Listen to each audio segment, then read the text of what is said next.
Lucille happened to see him. Then she put her spoon down and left the table without a word. She seemed to be heading toward the door, so Sophia hurriedly called out to her.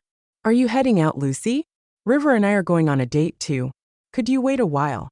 Then we can go out together." Lucille was about to say no when her stepfather interrupted. "It's raining outside, so why don't you let River drop you off?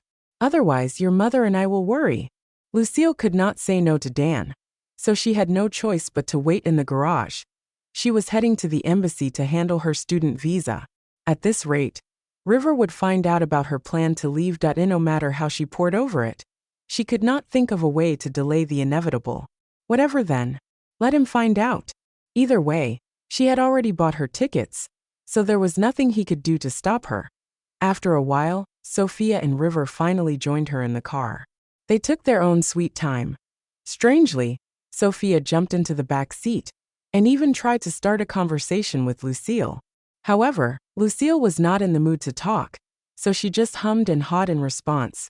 The rain started to abate as the car drove on. Sophia leaned in and whispered into Lucille's ear.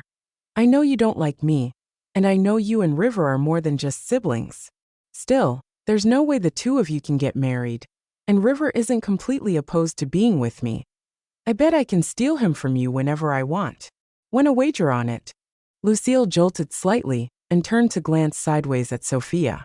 Sophia smirked at her and then set an alarm on her phone. A minute later, the alarm rang on the dot. Sophia pretended to pick up a call and then forced out a few tears, looking at the driver's seat tearfully. "River, the butler said my puppy fell sick. I'm so worried. Could you send me home first?" River stopped by the roadside and frowned at the rain pouring outside. When he turned around and saw Sophia's teary face, however, he hesitated for a few seconds before finally addressing Lucille. "I'll send Lucille home first. Her house is in the other direction, so why don't you get down and take a cab to your destination?" Sophia did not give her time to say no, hurriedly offering her an umbrella. Lucille looked at River and then Sophia. Finally, she got out of the car without a word. There were some holes in the umbrella. The rain leaked through and drenched her immediately. The bad weather meant there were no cabs on the streets either. She had no choice but to run with her bag over her head. She ran in the rain for half an hour before she finally reached the embassy. There were still no cabs after she got her visa. Lucille walked an hour home, the rain beating on her the entire time. She knew she had a fever once she got home. Her body hurt all over, and she practically passed out on her bed. She had a few strange nightmares as she broke out in a cold sweat. It felt like a monster was chasing her the entire time. When she desperately opened her eyes, she saw that River was the monster. He held her in his arms, feeding her the medicine sip by sip. His tone was gentle and pained. "Drink the medicine, okay? You'll get better in an instant." Lucille could not tell if this was a dream or reality. She instinctively swallowed the medicine and drifted back to sleep. When she next woke up, her fever had broken. She looked next to her, but there was no one there except for a phone vibrating on her bedside table. She unlocked the phone and saw it was River's friends spamming their group chat. "You should win Best Actor, bro. I heard you turned down a project worth millions just to go home and take care of your little sister. I feel like River's fallen for real. He ran 20 red lights to rush home when he heard she had a fever.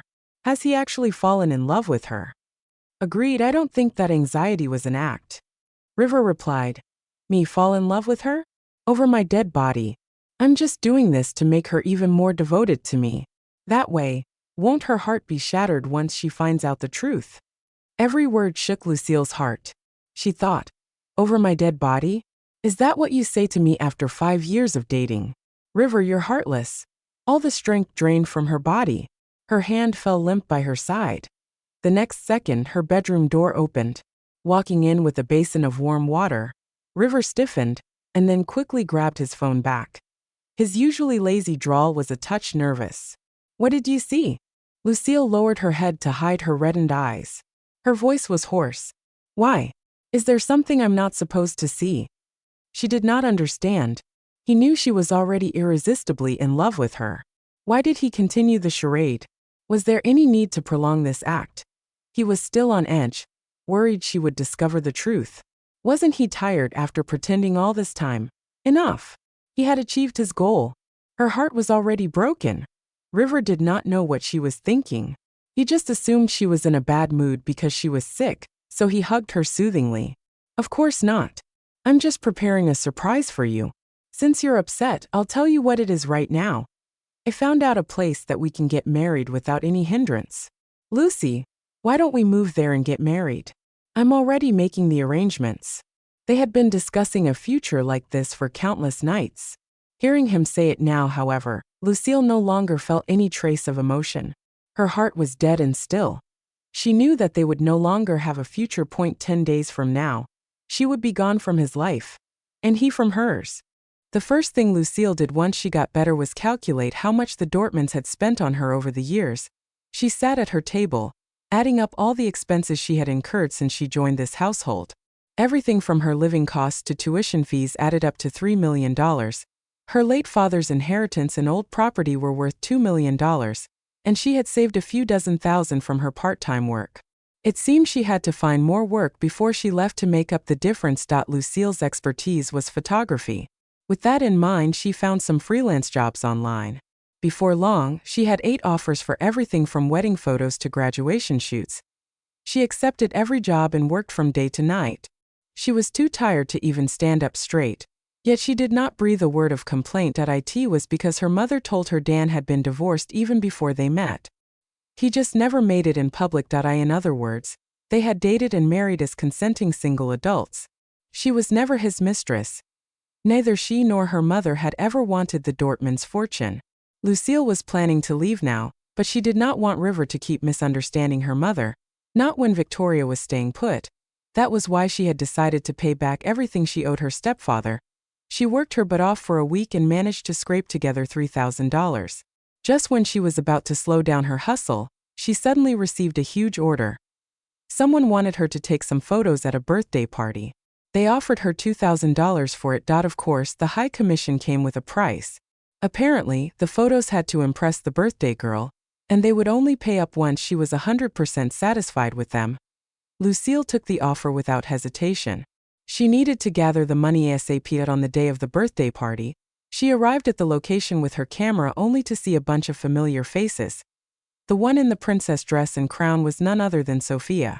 River stood next to her in a black suit, and Lucille's heart jolted when she saw them together. River frowned when he saw how exhausted she looked. Why are you accepting jobs like this? Isn't it your dream to become an award-winning photographer? Our parents give you an allowance, don't they? I'm an adult and I like this kind of work. That's why I accepted the job. River's expression turned colder. He was about to tell her off when Sophia hastily interrupted. Lucy, River's just worried about you. Don't pick a fight with your brother. Sophia even hugged her arm and pulled her into the party hall, saying she wanted to see what Lucille's photography skills were like. Despite her polite praises, she worked Lucille to the bone. Lucille could not stop for even a second all night, pressing the shutter until her finger went numb.